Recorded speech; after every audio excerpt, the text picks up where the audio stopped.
Look at the people around you. Can you guess which one comes from a family struggling with hunger? Hello, my name is Tyson Armstrong and I'll be speaking on the Invest in Acre program. According to Feeding America, of the 18 million households in 2011 that were struggling with food insecurity, 2 million came from rural communities.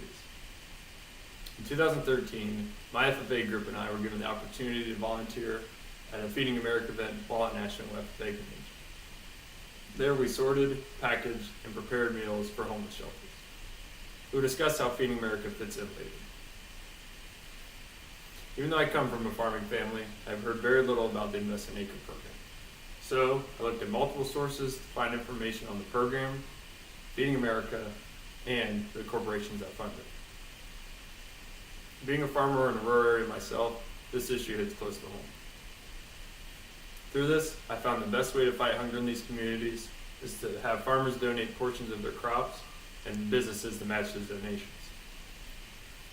Tonight, I'll explain what the Invest in Acre program is and the challenges it is facing. Next, I will discuss how farmers, businesses, and individuals can get involved in the program. Finally, I'll explain the lasting effect that the Invest in Acre program can and will have and how you can get involved in ending rural hunger. To start, according to Take Part, Howard G. Buffett and Feeding America started the Invest in Acre program in 2012 with the hopes of ending rural hunger. Howard Buffett is the son of Warren Buffett and has been very influential in the agricultural industry. According to Steve Holt from Take Part, where Buffett farms in Illinois and Nebraska, he has personally seen families struggling with food insecurity. The author found it very unfortunate that in some of the most productive agricultural states, people are still struggling to feed their families. Invest in Acre is a program where farmers can donate anywhere from 1 up to hundreds of acres of crop production to their local grain elevator. 100% of these donations go directly to local food banks where they can purchase a variety of goods for families in need. Monsanto, a large agricultural input company, pledged to match these donations dollar for dollar. According to Feeding America, this was a 4-year contract to end on June 30th, 2017, or until those funds were depleted. But as of November 7th, 2016, the funds from Monsanto have been completely exhausted. Because of this, some farmers have dropped out of the program, and food banks are left to operate on individual donations. So what can people like you and I do to help the Invest in Acre program and our communities?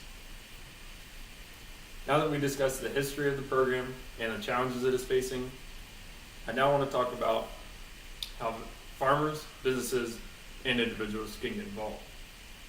There are many ways we can revamp and improve the program to make it better than it once was. The first step would be to encourage farmers to sign up for the program and begin donating acres of cropland production. Next, since Monsanto's funds have all been used, we can push for local businesses to step in and start matching those donations.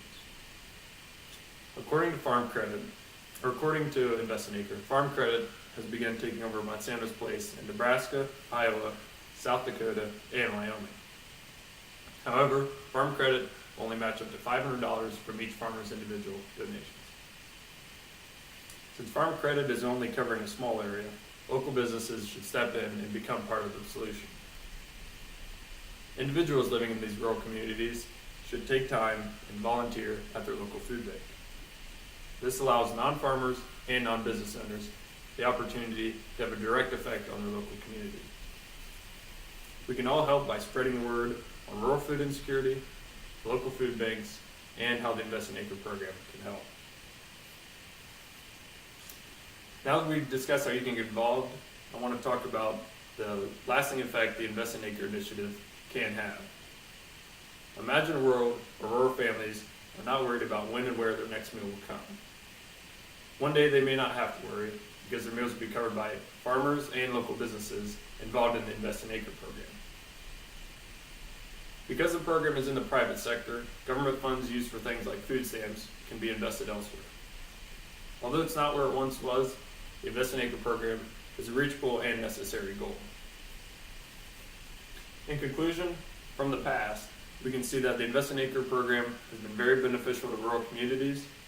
The effort to revamp the program is on its way back up, and rural food insecurity can be decreased.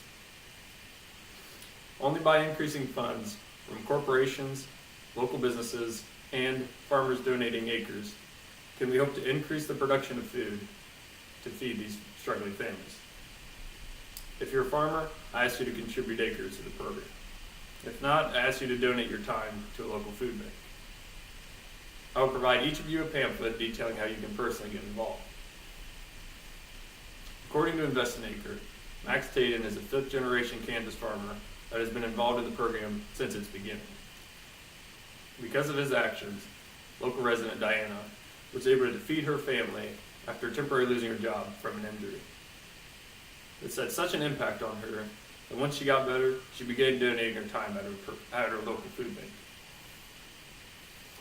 I believe this is what being a help for neighbor is all about. Use Max and Diana's situation to find a way to get involved that fits for you. Food stamps and government funding have not ended food uncertainty. This is a private sector approach where you can personally get involved. Please don't hesitate to get involved today.